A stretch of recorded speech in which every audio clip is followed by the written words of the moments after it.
नमस्कार, वंदे मातरम, सत श्री अकाल, आदाब, Radhe Radhe, whatever you call.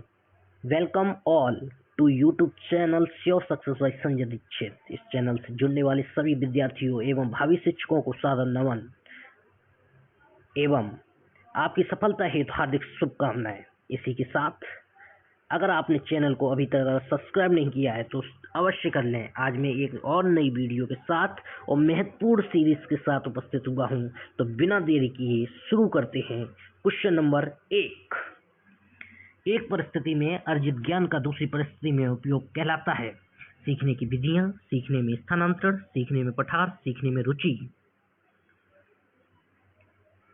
Answer जल्दी दें और अपना मूल्यांकन करें। राइट आंसर हो जाता है सीखने में स्थानांतरण। कल भी मैंने इस पर चर्चा की थी। सीखने में स्थानांतरण क्या होता है? जब बच्चा छोटा होता है, अगर हम उसे घटाना सिखाते हैं, उसे हम सब्ट्रैक्शन सिखाते हैं, 3 में से 2 गया तो कितना बचा, वो बोलेगा 1। अगर मैं इस चीज़ को अगर उसके व्यवहारात्मक अध्ययन से अगर मैं जोड़ देता हूँ कि 3 टॉफ़ी में आपके पास थी, 1 टॉफ़ी मैंने ले ली, तो आपके पास कितनी टॉफ़ी बची? तो बताएगा 2। तो एक परिस्थिति से दूसरी परिस्थिति में उपयोग किसी भी ज्ञान का सीखने में स्थानांतरण कहलाता है। अगला क्वेश्चन और महत्वपूर्ण क्वेश्चन, अनुभव द्वारा व्यवहार में परिवर्तन कहलाता है। यह क्वेश्चन बार बार परीक्षा में पूछा जाता रहता है। अनुभव द्वारा व्यवहार में परिवर्तन क्या कहलाता है? इसका राइट आंसर हो जाता है स्मृति, सीखना, प्रेरणा, चिंतन। इसका राइट आंसर है सीखना। नेक्स्ट क्वेश्चन, सांख्यिकी में वह रेखा चित्र जिसमें आवृत्तियों को स्तंभ द्वारा प्रदर्शित किया जाता है कहलाता है। स्तंभाकृति, आवृत्ति बहुभुज, संचयी आवृत्ति, रेखा चित्र। इसका राइट आंसर हो जाता है स्तंभ आकृति। स्तंभ आकृति क्या होती है? स्तंभ आकृति रेखा चित्र आवृत्तियों को स्तंभों द्वारा प्रदर्शित करने का एक महत्वपूर्ण तरीका है।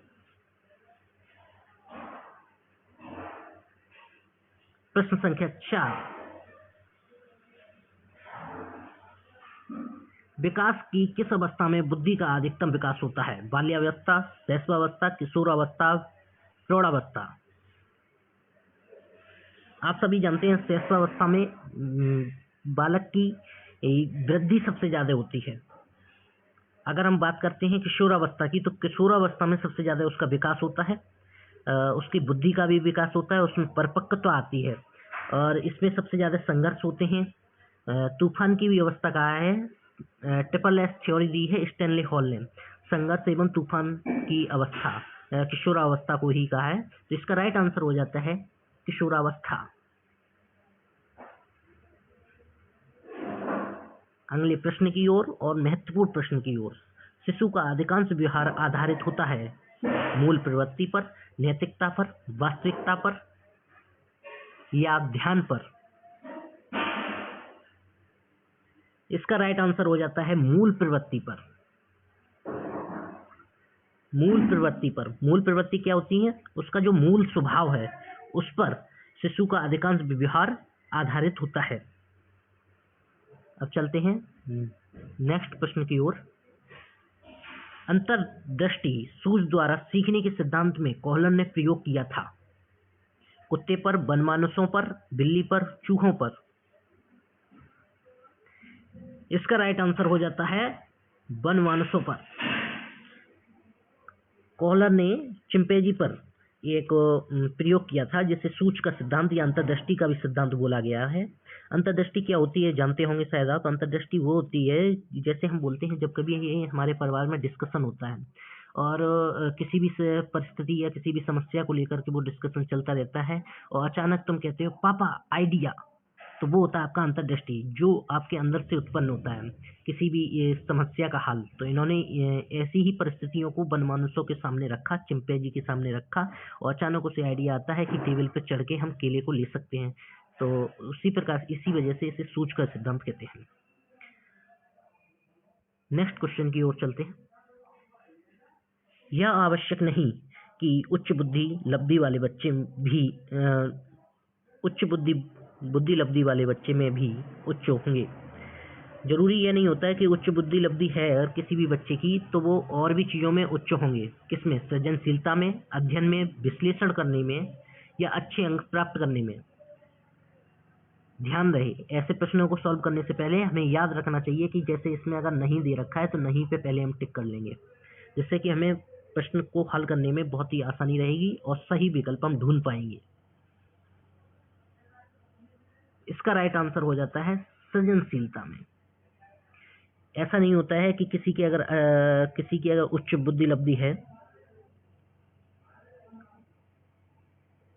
तो उसकी सृजनशीलता तो अधिक होगी। तो इसमें पूछा गया है नहीं होनी। यह आवश्यक नहीं है कि उच्च बुद्धि लब्धि वाले बच्चों में भी उच्च होंगे। किसमें उच्च होंगे? सृजनशीलता में। राइट आंसर है इसका पहला। अब बात करते हैं अगले प्रश्न की। ध्यान को केंद्रित करने की आंतरिक दशा है अवधि, नवीनता, रुचि या आकार।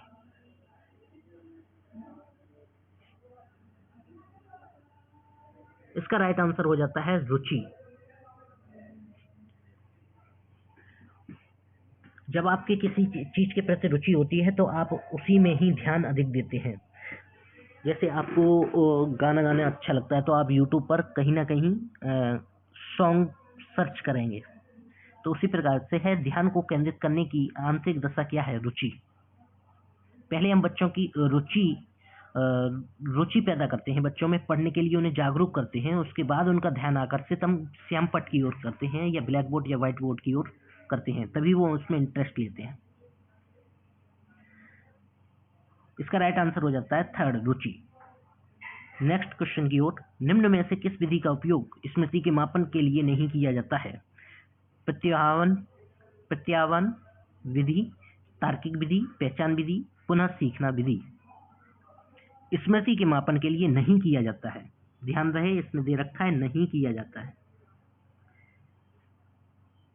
इसका राइट आंसर हो जाता है तार्किक विधि। तो प्रत्यावन विधि का तो हम प्रयोग करते ही हैं स्मृति के मापन में। पहचान के ही हम किसी को रिकॉल कर पाते हैं। पुनः सीखना मतलब अभ्यास करना, किसी भी चीज़ को बार बार बनाना या किसी भी चीज़ का बार बार रिवीजन करना, तो वो तो स्मृति के मापन के लिए यूजफुल है ही। तार्किक विधि में क्या है? तार्किक विधि का प्रयोग हम गणित में करते हैं। अगले प्रश्न की ओर। प्रश्न संख्या 10। प्रासंगिक अंतर्बोध परीक्षण मतलब TAT का विकास किसके द्वारा किया गया था? साइमंड के द्वारा, होल्टजमैन के द्वारा, मरे के द्वारा या बेलक के द्वारा। इसका राइट आंसर हो जाता है आपका मरे के द्वारा, टेट। हाँ, टेट में क्या है कि इस परीक्षण में कुल 31 कार्ड होते हैं। इनमें से 30 कार्ड पर चित्र बने होते हैं और एक कार्ड सादा होता है। अगले प्रश्न की ओर चलते हैं। मनोविज्ञान का शिक्षा के क्षेत्र में सबसे बड़ा योगदान है विषय केंद्रित शिक्षा को लेकर या शिक्षक केंद्रित शिक्षा को लेकर या क्रिया केंद्रित शिक्षा या बाल केंद्रित शिक्षा। इसका राइट आंसर हो जाता है बाल केंद्रित शिक्षा। चाइल्ड सेंट्रल एजुकेशन पर महत्व NCF ने भी दिया है और मनोविज्ञान की शिक्षा का भी यही एक मात्र उद्देश्य है कि बालक करके सीखे और बालक सक्रिय रूप से अधिगम में भाग लिए। बात करते हैं अगले प्रश्न की ओर। प्रश्न संख्या 12। निम्नलिखित में से कौन सा वृद्धि और विकास के सिद्धांतों में संबंधित नहीं है? ध्यान रहे, इसमें दिया हुआ नहीं है। निरंतरता का सिद्धांत, वर्गीकरण का सिद्धांत, समन्वय का सिद्धांत या व्यक्तिकता का सिद्धांत। वृद्धि और विकास के सिद्धांतों से संबंधित नहीं है। इसका राइट आंसर हो जाता है वर्गीकरण का सिद्धांत। इसके अलावा जो भी सिद्धांत दिए गए हैं, निरंतरता का सिद्धांत, समन्वय का सिद्धांत, व्यक्तिकता का सिद्धांत, ये सभी सिद्धांत वृद्धि और विकास के सिद्धांतों से संबंधित हैं। तो इसका राइट आंसर हो जाता है वर्गीकरण का सिद्धांत। अगला प्रश्न और बहुत महत्वपूर्ण प्रश्न। कक्षा शिक्षण में पाठ प्रस्तावना सोपान सीखने के लिए नियम पर आधारित है। प्रभाव का नियम, सादृश्यता का नियम, तत्परता का नियम, साहचर्य का नियम।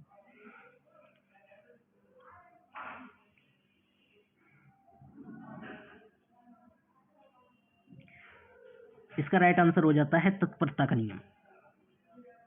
कक्षा शिक्षण में पाठ प्रस्तावना सोपान सीखने के किस नियम पर आधारित है? तत्परता का नियम।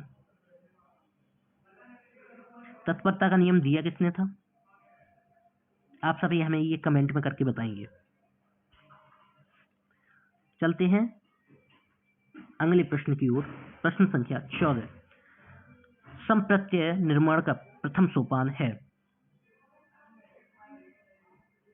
सामान्यीकरण, विभेदीकरण, प्रत्यक्षीकरण, पृथक्करण। इसका राइट आंसर हो जाता है प्रत्यक्षीकरण। प्रत्यक्षीकरण। प्रत्यक्षीकरण का मतलब होता है direct method. Direct method means किसी भी चीज को आपको सामने से दिखाना, मतलब वो आपकी चीज सामने ही होगी, मतलब प्रत्यक्ष होगा। जो भी बात कही जाएगी, जो भी दिखाया जाएगा, वो सब कुछ आपके प्रत्यक्ष में होगा। अब बात करते हैं प्रश्न संख्या 15 की ओर। प्रेक्षणात्मक अधिगम संप्रत्यय द्वारा दिया गया था। किस मनोवैज्ञानिक द्वारा दिया गया था? प्रेक्षणात्मक अधिगम संप्रत्यय। Tolman, Bandura, Thorndike, Kohler. इसका राइट आंसर हो जाता है अल्बर्ट बंडूरा।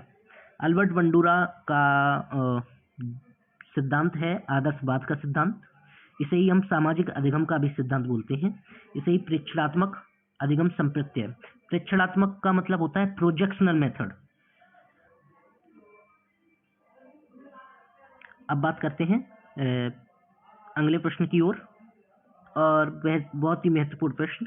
अधिगम ने प्रभाव का नियम दिया था।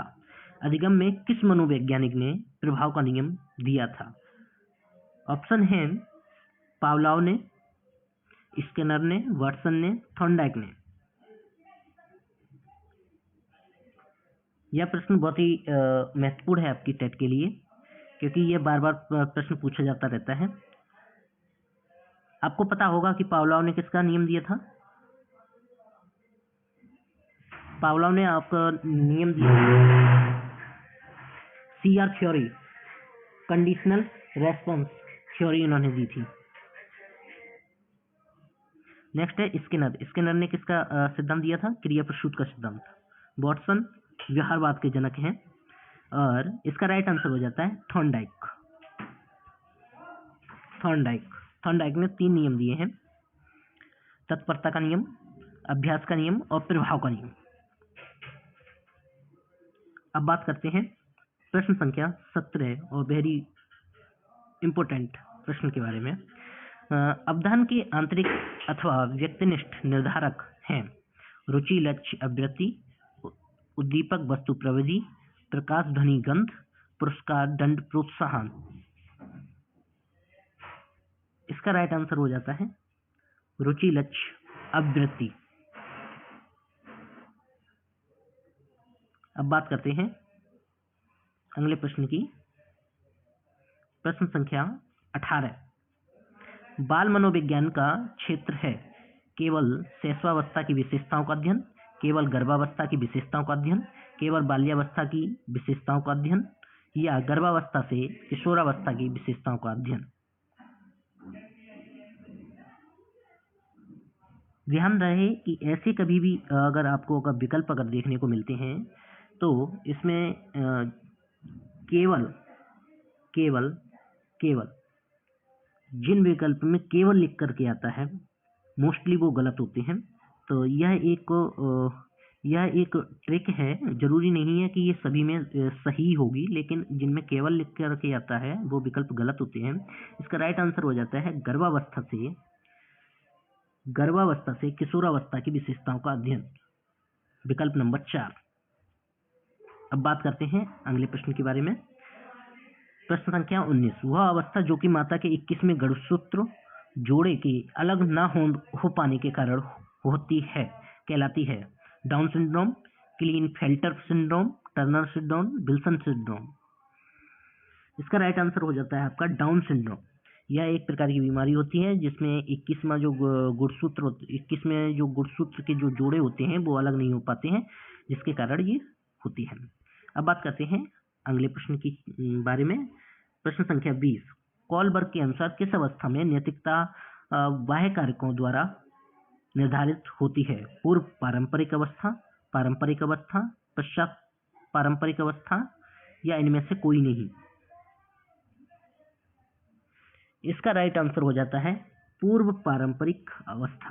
पहले तो आपको ध्यान होना चाहिए कोलबर्ग ने आपका नैतिकता का सिद्धांत दिया था, जिसके बारे में इन्होंने अपनी विभिन्न प्रकार की अवस्थाओं के बारे में इन्होंने चर्चा की थी, पूर्व पारंपरिक, पश्चात पारंपरिक।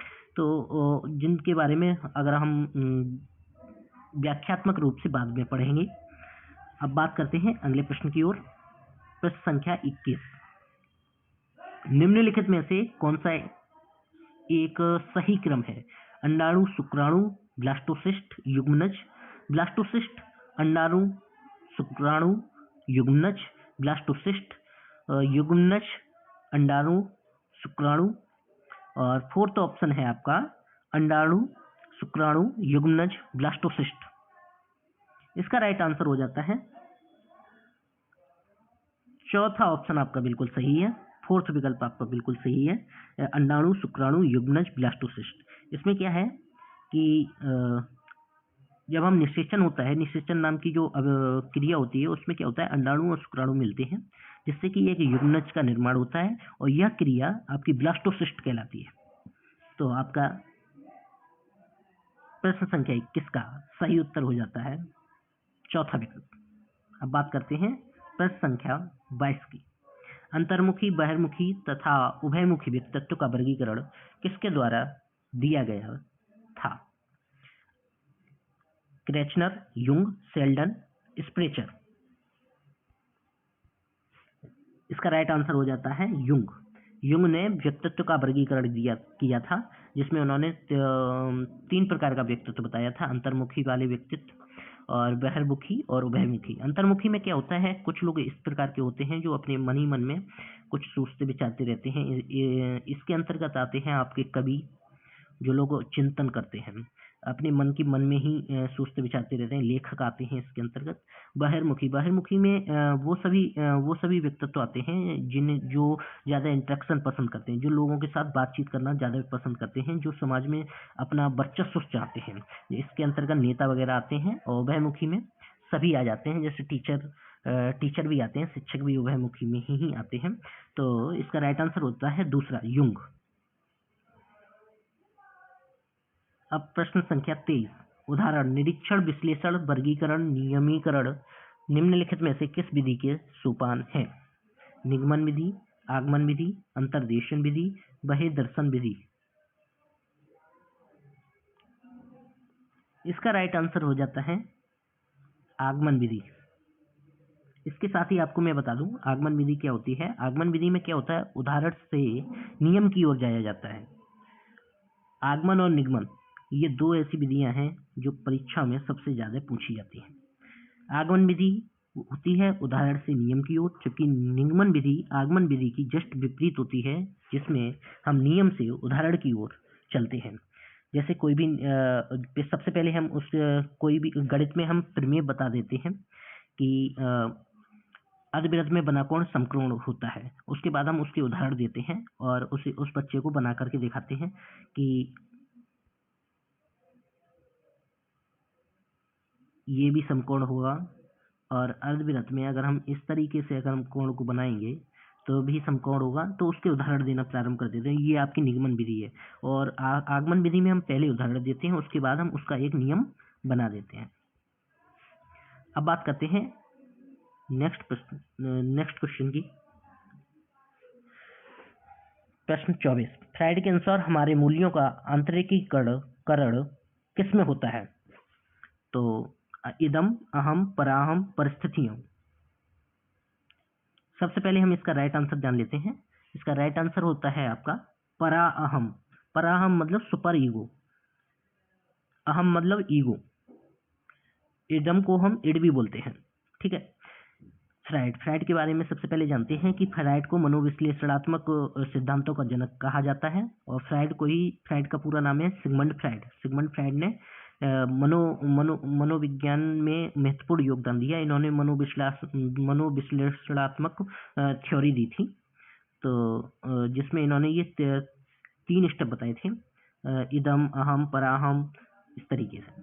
ठीक है, इनके बारे में अगर हम व्याख्यात्मक रूप से अगर समझेंगे तो इसके लिए दूसरा मैं वीडियो बना दूंगा, उसमें हम समझा देंगे। अब बात करते हैं अगले प्रश्न की ओर।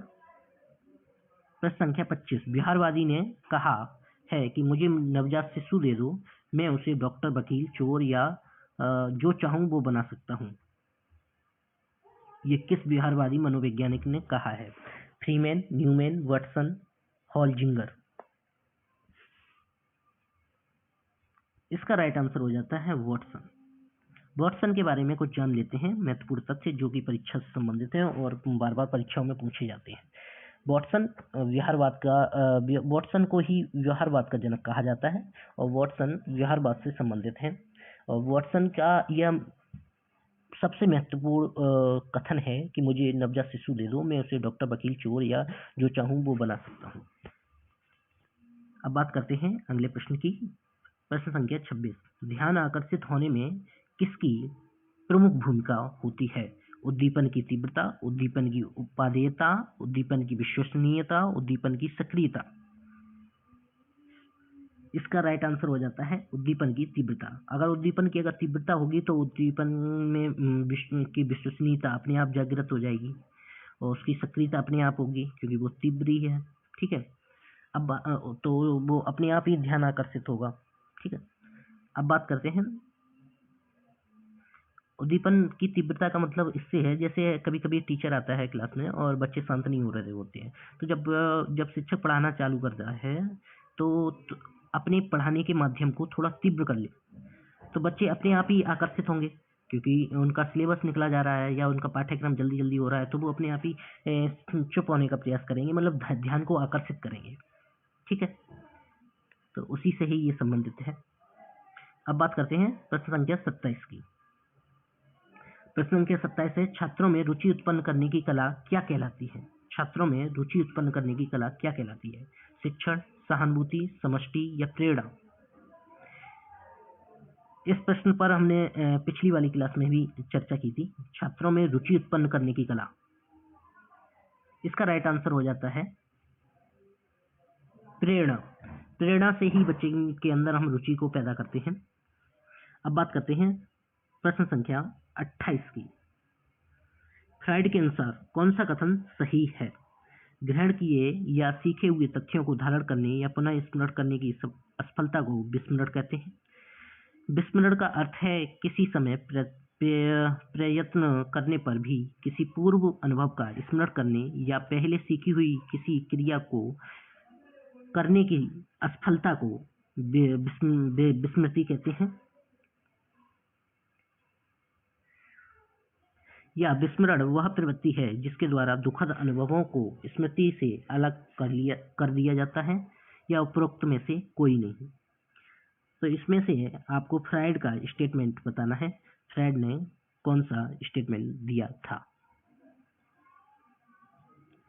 इसका राइट आंसर हो जाता है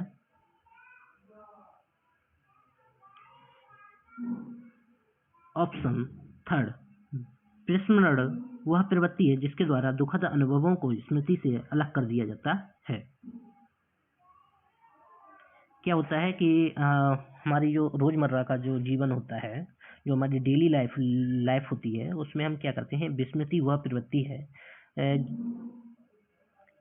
जिसमें हम जब हमें परेशानी होती है तो उन सभी अनुभवों को, उन सभी एक्सपीरियंस को हम अलग कर देते हैं और वही हमारी विस्मृति कहलाती है। ऐसा फ्राइड का मानना है। ऐसा फ्राइड का मानना है। अब बात करते हैं प्रश्न संख्या 29 की।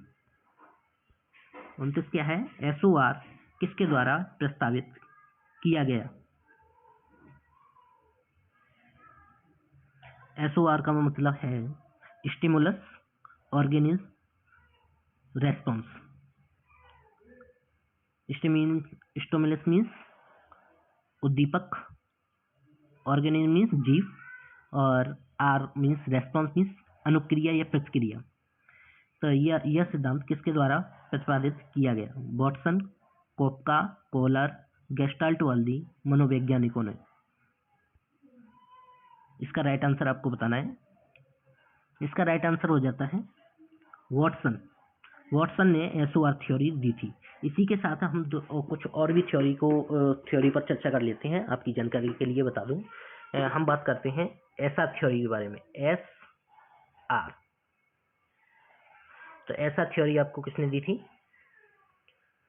एसआर थ्योरी आपको दी है थॉर्नडाइक ने। स्टिमुलस रेस्पॉन्स मीन्स उद्दीपक अनुक्रिया का सिद्धांत थॉर्नडाइक द्वारा दिया गया। अब बात करते हैं R S theory. R S theory को किसने दिया है? R S theory means response stimulus means अनुक्रिया उद्दीपक का सिद्धांत स्किनर द्वारा दिया गया है। और एसओ आर थ्योरी मैंने आपको बताई दी है। अब बात करते हैं C R theory means conditional response. तो शास्त्रीय अनुबंधन का सिद्धांत भी के बोलते हैं इसे। यह दिया गया है पावलोव के द्वारा।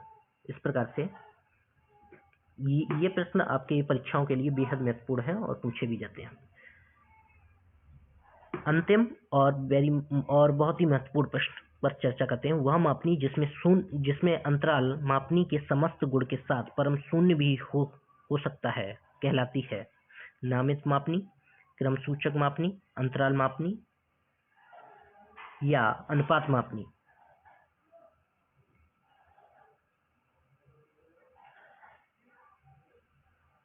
इसका राइट आंसर हो जाता है आपका अनुपात मापनी। इस प्रकार से आपकी यह सीरीज समाप्त होती है। धन्यवाद।